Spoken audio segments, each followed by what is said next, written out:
Hello दोस्तों, नमस्कार। आज के पॉडकास्ट बड़ा इंटरेस्टिंग होने वाला है। हमारे पास एक ऐसा टॉपिक है जो ज़्यादातर यूथ लोग और आज की युवा उसको पसंद करेगी। टॉपिक रहेगा कि मेहनत, किस्मत और टाइमिंग, ये तीनों चीज़ें कैसे लिंक करते हैं एक दूसरे से, और करियर बनाने में या करियर में सक्सेस पाने में कितना हमारा किस्मत का साथ होता है, कितना हमारी मेहनत होती है और कितना टाइमिंग काम करती है। तो आज के पॉडकास्ट में हमारे साथ हैं निखिल जी और शाश्वत जी, और दोनों हैं और अच्छे तरीके से बता सकते हैं कि ये तीनों चीज़ें कैसे काम करती हैं। और फिर शुरू करते हैं बिना किसी देरी के, बिना किसी फिल्टर, बिना किसी स्क्रिप्ट के, बिना किसी फिल्टर के, सीधी बात, real talk with Subhash Semwal. हमने आपको बताया टॉपिक, आपको पता चल चुका है, मेहनत, किस्मत और टाइमिंग।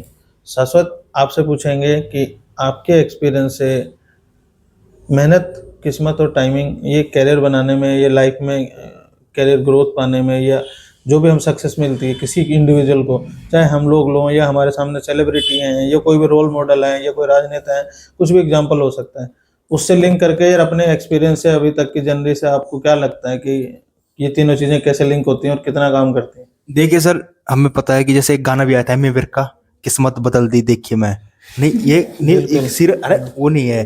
तो उसमें बताया गया कि भाई किस्मत एक बहुत बड़ा फैक्टर होता है। मेहनत तो होती है, मेहनत आदमी करता है कि भाई चलता रहे, भाई आदमी घर में किस पड़ा तो रहेगा नहीं कि यार किस्मत भरोसे है। तो जैसे हम देखेंगे कि भाई गाना भी था एमी विर्क का, तो किस्मत का एक बहुत बड़ा रोल होता है, मैं ये मान के चलता हूँ। आप सब तारक मेहता का उल्टा चश्मा देखते होंगे, तो उसमें एक बार पोपटलाल को डिप्रेशन हो जाता है, शादी नहीं होती तो डिप्रेशन बोलता है कि यार किस्मत किस्मत, तो चिढ़ जाता है। 2019 का एपिसोड है। तो हमें कभी कहीं हम सीरियस में देखते हैं कि चीजें हमें सीख देती हैं। किस्मत का एक बहुत बड़ा फैक्टर होता है जीवन में। जैसा हमने देखा कि यार आपने जैसे सर ने बोला कि भाई बड़े बड़े सेलिब्रिटीज हैं और राजनेता देखे हैं, अभिनेता देखे हैं, जो कैसे एकदम से ग्रो कर लेते हैं। तो ये उनकी किस्मत होती है। टाइमिंग भी इसमें आपने जोड़ा कि टाइमिंग भी है। देखो मैं मानता हूँ टाइमिंग भी है। अच्छा, हमारे सामने अजय नागर जी हैं, कैरीन मिनाटी, अजय नागर है बिल्कुल। तो जिस समय उन्होंने यूट्यूब करना, वो मेरे ख्याल से बीए ड्रॉप आउट है, जैसे 12th ड्रॉप आउट है जितना मुझे पता है। फरीदाबाद से हूँ, गुज्जर जाति से हूँ। तो जब उन्होंने 2016 में पहली वीडियो डाली, मेरे ख्याल से 16-17 में, उस टाइम जियो का जो नेट था ना, उसी समय आया था, ये मुझे पता है इतना। तो उनकी जो टाइमिंग देखो आप, उन्होंने कंटेंट डाला जिस समय इंटरनेट की रेवोल्यूशन हो रही थी। अब मैं बताता हूँ, इंटरनेट की रेवोल्यूशन हुई तो हमें भी अब आज भी याद है कि जो फोन लेता था ना, कोई भी नया फोन, हैंडसेट, उसके साथ एक जियो का सिम फ्री मिलता था। मुझे आज भी याद है। हाँ, मिलता होगा, आपने भी लिया होगा। 2016-17 की बात है, आज से 8-9 साल पहले। तो और जैसे वो इंटरनेट आया तो लोगों ने यूट्यूब तब शुरू किया। मैं वही कह रहा हूँ, और सही कह रहे हैं, टाइम हाँ, उस दौरान उसको फायदा हुआ, टाइमिंग थी। अब वो बंदे, अब आप देखो कि 16 से पहले कितने यूट्यूबर्स आप डेटा देख सकते हो, नहीं रहे होंगे। जो यूट्यूब चैनल रहे होंगे वो जैसे टी सीरीज, ये जो म्यूजिक बड़े बड़े, वो 2007 से खुल गए जाते हैं। उनके बाद नेट होता भी है, वो उनके अपने ऑफिशियल वो अकाउंट होते हैं। जैसे यूट्यूबर्स हैं, जैसे पर्सनल यूट्यूबर्स हैं जो कंटेंट बना रहे हैं, हाँ कंटेंट क्रिएटर है, वो 2017 से ही आए हैं। और आप किसी भी यूट्यूब चैनल को देखो, वो ज्यादा 16 से या ज्यादा 15 से शुरुआत है, जब से बीजेपी गवर्नमेंट आई, जब से इंटरनेट रेवोल्यूशन हुई। क्योंकि लोगों ने चलाना शुरू किया। जब लोगों ने चलाना शुरू किया तो उनकी वीडियो चल गई, क्योंकि उनके कंपटीटर नहीं थे। बात यह कंपटीटर नहीं थे। अब अगर हम कैरी मिनाटी जैसा कंटेंट डालें, उसी का नीश है, उसी की मतलब टॉपिक है, उसी नीश में डालें, तो वो नहीं चलेगा ना, क्योंकि पहले से एस्टेब्लिश्ड है। लेकिन जब उसने डाला, उसकी टाइमिंग अच्छी थी, क्योंकि वो इकलौता था, क्योंकि उस समय इंटरनेट आ रहा था, बाजार में शुरुआत हुई थी, और वो एकदम से चल गया। वैसे टेक्नो गेमर नाम का कोई चौरसिया है, गेमिंग वो चलाता है, वो उसका भी यही है। उसने भी 2017 में खोला, अगस्त 2017 में, जितना मैंने उसको चेक किया था एक दिन। तो उसका भी उसी टाइम ही जो है एकदम से, क्योंकि नेट नया आ रहा था। आज ये चीज नहीं कर सकता। तो यहाँ पे बात आ गई टाइमिंग की। आदमी की टाइमिंग वो सही मैटर करती है। दूसरी चीज, आपने सर ने जैसे बोला कि यार किस्मत, तो किस्मत इसका एक बैक फैक्टर है। अब उसकी किस्मत थी तभी तो उसकी टाइमिंग भी अच्छी थी। ये बात तो कॉमन सी है ना भाई, किस्मत है तभी तो टाइम। हमारी किस्मत क्यों नहीं थी अच्छी कि हमने वो, हमारे दिमाग में वो चीज आइडिया है, वो रिसोर्सेज नहीं थे। नहीं, रिसोर्सेज थे, नेट की थे, नेट सब पे आ गया था, एक बात कर रहा हूं मैं। लेकिन हमारा वो दिमाग में था नहीं कि हम नहीं खोलना है। तो एक किस्मत है ना, किस्मत उसको टाइमिंग बनवाई, तो एक बैक में तो किस्मत ही आ गई। अच्छा, सबसे मेन बात ये है कि किस्मत, जैसे हमने बड़े बड़े एक्टर को देखा, SRK हो गया, सलमान खान हो गया, तो हम देखते हैं कि जैसे कई लोग कहते हैं कि SRK जो है, शाहरुख खान जी जो है, सेल्फ मेड है। बिल्कुल है। मैंने देखा कि SRK को, मुझे इतना पता है, हेमा मालिनी जो है, धर्मेंद्र जी अभी गुजरे, उनकी वाइफ, उन्होंने इंट्रोड्यूस किया था बॉलीवुड में। अच्छा। ये ऑन रिकॉर्ड है, फैक्ट है ये। अच्छा। हेमा मालिनी ने लाया था उनको। एक्चुअली में जो शाहरुख खान है, ये दिल्ली में पैदा हुए हैं, दिल्ली इनकी होम टाउन है, हाँ दिल्ली के ही हूँ। और वैसे ये पठान है, बायकास्ट जो अफगानिस्तान पठान जो होते हैं, तो इनको उन्होंने देखा कि यार पहले बंदा, किसी सीरियल में काम करता था ये। हाँ, पहले सीरियल का में नाम था क्या नाम था, मैं भूल गया। हाँ, तो किसी सीरियल में थे, ऑडिशन देने आए थे मुंबई में, था पता नहीं ऐसा। हाँ हाँ हाँ। तो हेमामालिनी ने देखा यार बंदा स्मार्ट है और इसका टैलेंट है, उन्होंने ले लिया उसको।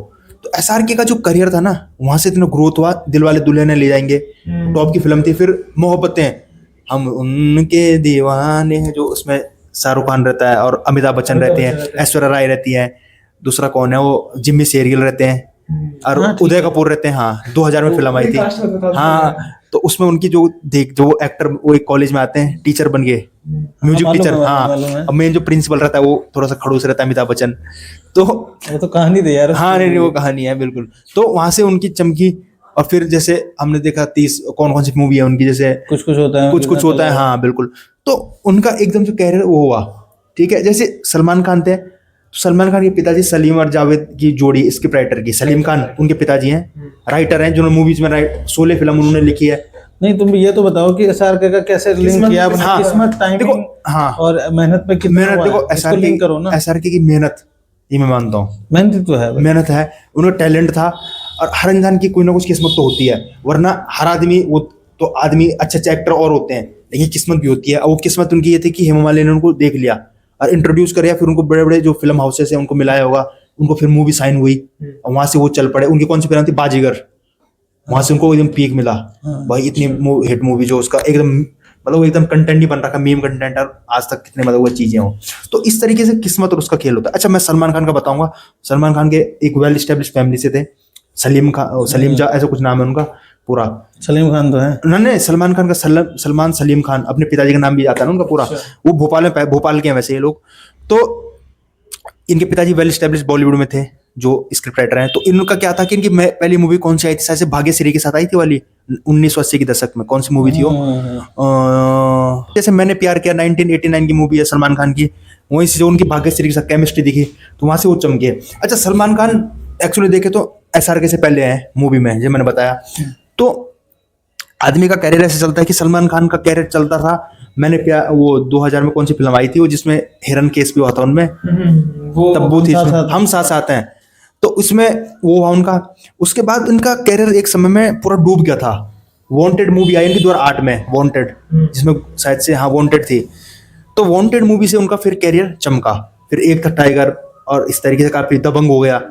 तो हम भी देखते हैं कि यार ऐसे एक्टर ना, वही जब हम देखते हैं अक्षय कुमार है, कितनी फिल्में बनाई उन्होंने, खिलाड़ी नाम से, मैं खिलाड़ी तू अनाड़ी, सारी खिलाड़ी सीरीज की फिल्म है उनकी, मैं खिलाड़ी तू अनाड़ी। देखा कि ऐसा वो शाहरुख खान का इस तरीके से कैरियर चला। अच्छा, 90 के दशक में मुंबई के में एक ड्रग सिंडिकेट चलता था, जिसको हम डी कंपनी बोलते हैं, और उसमें सारे हाजी मस्तान हो गया, या करीम लाला हो गया, और भी काफी ऐसे अपराधी थे, और जिनको हम गैंगस्टर्स बोलते हैं।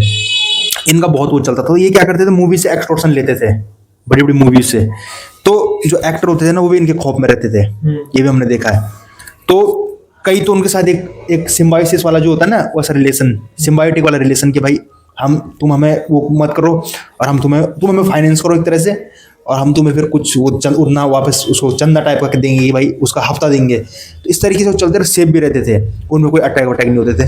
तो बॉलीवुड इस तरीके से जो है अपना ग्रो किया। इसमें जैसे आपने कहा कि किस्मत, हाँ किस्मत भी होती है एक्टरों की, वरना एक बार अक्षय कुमार ने अपना इंटरव्यू में कहा था कि यार मैं देखता हूँ कई मेरे से स्मार्ट लड़के ऑडिशंस में बैठे रहते हैं, तो उनकी आप देखोगे तो किस्मत ही तो है कि मेरे से स्मार्ट है, मेरे साथ एक्टिंग आती है, लेकिन वो ऑडियंस में धक्के खा रहे हैं, जूनियर आर्टिस्ट बने फिर हैं, और हम इतने बड़े एक्टर हैं। तो किस्मत एक बड़ा फैक्टर होता है, ये मेरा मानना है, हर जगह हर फील्ड में, और टाइमिंग जो सबसे मेन है। ठीक है भाई, मैं अब निखिल से पूछता हूँ कि निखिल के एक्सपीरियंस से कि इन तीनों चीज़ों को कैसे कनेक्ट करते हैं, ये मेहनत, किस्मत और टाइमिंग।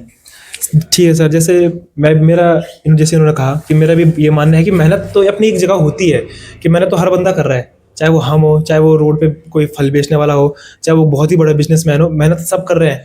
पर किस्मत का इसमें मेरे हिसाब से भी बहुत बड़ा फैक्टर पड़ता है, क्योंकि सबकी किस्मत का ये है कि किसी की अलग अलग टाइम पे चमकती है। अब जैसे मान लो, जैसे अभी एक्टर की बात करें तो मैं उसी एक्टर वाली फील्ड में जाऊंगा कि एक्टिंग तो बहुत लोग भी अच्छी अच्छी करते थे, पर कई एक्टर्स ऐसे हैं जो आपने देखा होगा कि 40 के बाद अपने लाइमलाइट में है। नवाजुद्दीन सिद्दीकी है, और वो क्या है वो बमन ईरानी है कि नहीं, वो जो उसमें डॉक्टर एमबीबीएस में है, वो मुन्ना भाई एमबीबीएस में नहीं हो वो, नहीं वो जो उसका प्रिंसिपल है यार, बमन ईरानी है ना, हाँ, तो जैसे बमन ईरानी भी है, तो वो भी अपने एक वो भी है जो क्या बोलते हैं, मनोज बाजपेयी हैं, दूसरे वो भी, और पंकज त्रिपाठी हो गए, तो ये सब जैसे ये थे, तो ये भी एक्टर थे, इन्होंने भी कई थिएटर वगैरह में काम किया है, पर ये तब चमके जब वेब सीरीज वगैरह चली इनकी, और तब से ज्यादा लोग इनके उसके फैन हुए। तो इसमें किस्मत का नहीं बोलूंगा, इसमें मैं टाइमिंग का खेल बोलूंगा कि इसमें हमारा मेहनत तो कर ही रहे थे पहले से भी। इन्होंने थिएटर में ज्यादा काम किया, सही बोल रहे हो, जो पंकज त्रिपाठी है या जो मनोज बाजपेयी, इन्होंने थिएटर में पहले बहुत बड़े बढ़िया एक्टर है। जो हम आज बड़े बड़े एक्टर देखते हैं,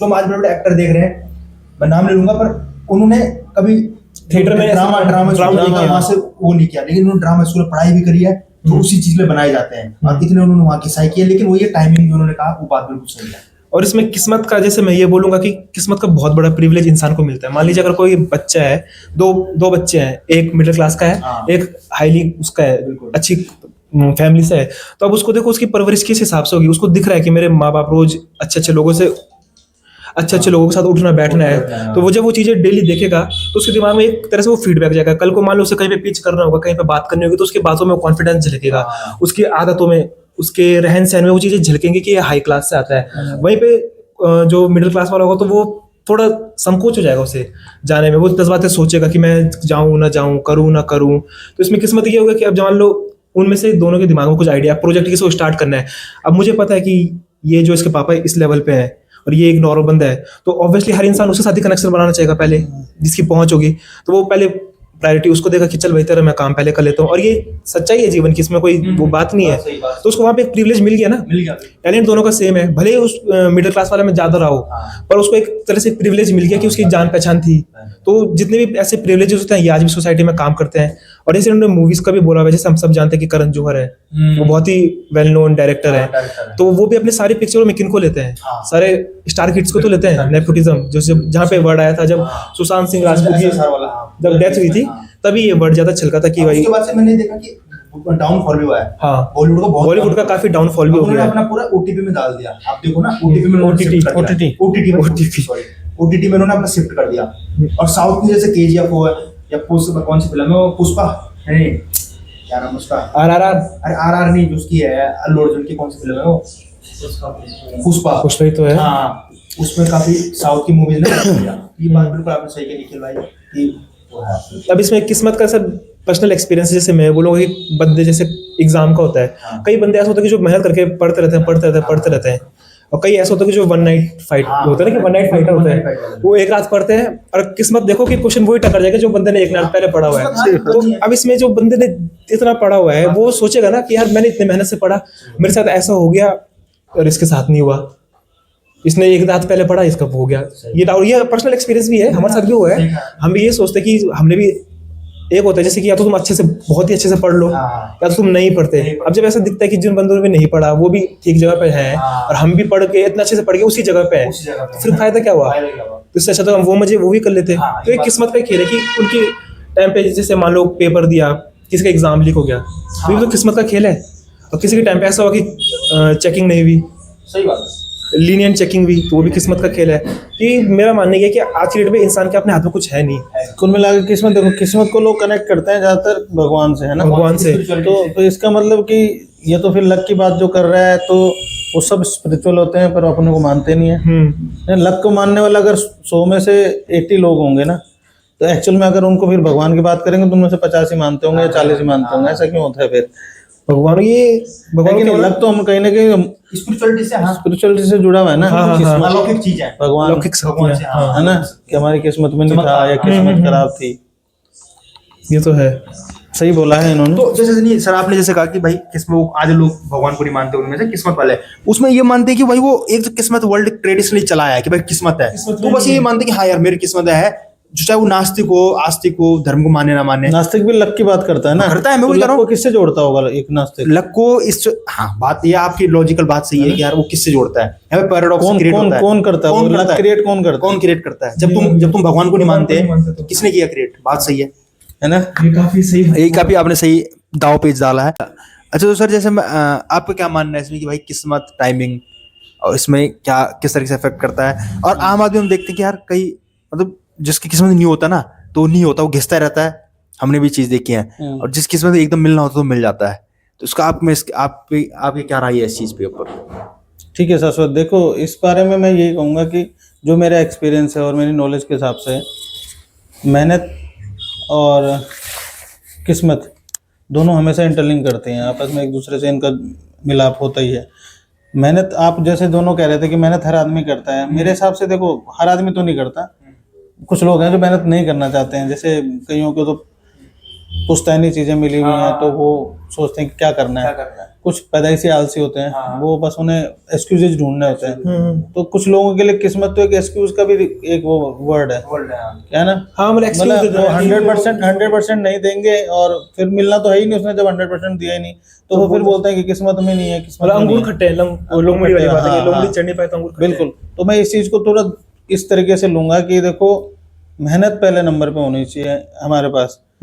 अगर आप मेहनत कर रहे हैं, आप 100% मेहनत होती है, तो अगर आप 120 कर रहे हैं तब जाके, अगर आपको कोई चीज़ अचीव नहीं हो रही है तब जाके किस्मत आती है, ठीक है। और किस्मत का खेल यहाँ पे आता है, जैसे फॉर एग्जांपल कोई बच्चा मेहनत कर रहा है किसी कम्पिटिटिव एग्जाम की, सालों से मेहनत कर रहा है, अब जिस साल उसकी पूरी अच्छी मेहनत है, उस टाइम पे जैसे अभी ये पेपर लीक हो जाता है, तो वहाँ पे हम किस्मत कह सकते हैं कि देखो इतनी अच्छी मेहनत थी, इसको लग रहा था इस बार मैं क्लियर कर लूँगा, और वो एग्ज़ाम रह गया।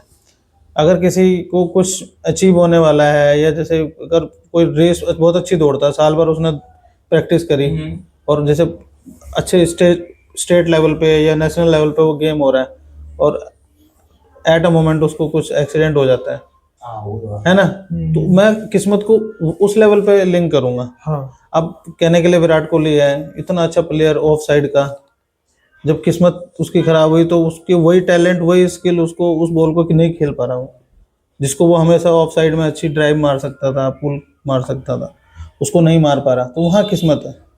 तो फिर उसी जगह जब वो किस्मत से भी बंदा जब परेशान, मेहनत भी कर रहा है, वही 110% 120% फुल मेहनत कर रहा है, और अपनी एबिलिटी के हिसाब से भी वो अचीव नहीं कर पा रहा, तो वहाँ किस्मत, मैं मानता हूँ कि वहाँ किस्मत आती है।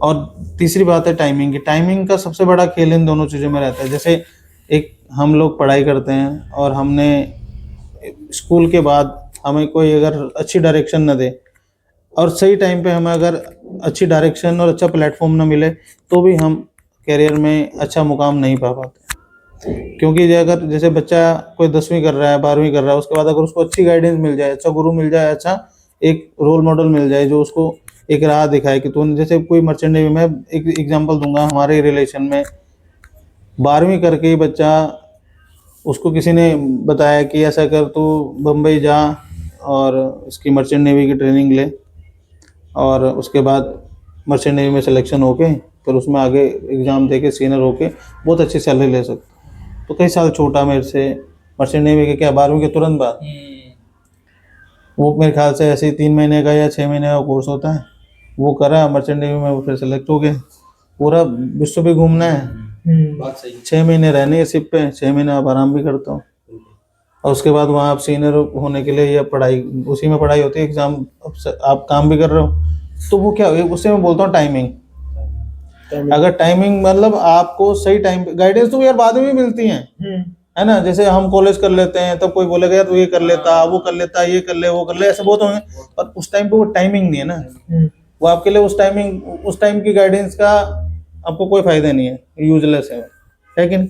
तो टाइमिंग तब मायने रखते हैं। जैसे मैं अपना एग्जांपल देता हूँ, जब मैं 10th के बाद मेरे घर वालों ने मुझे बोला, क्योंकि मेरे दादाजी का सपना था कि हमारे परिवार में किसी ने साइंस साइड से नहीं करी, तो इसको साइंस करवा लो। तो मेरे पिताजी तो पंडिताई का काम करते थे, तो उनको भी इस फील्ड की नॉलेज नहीं थी।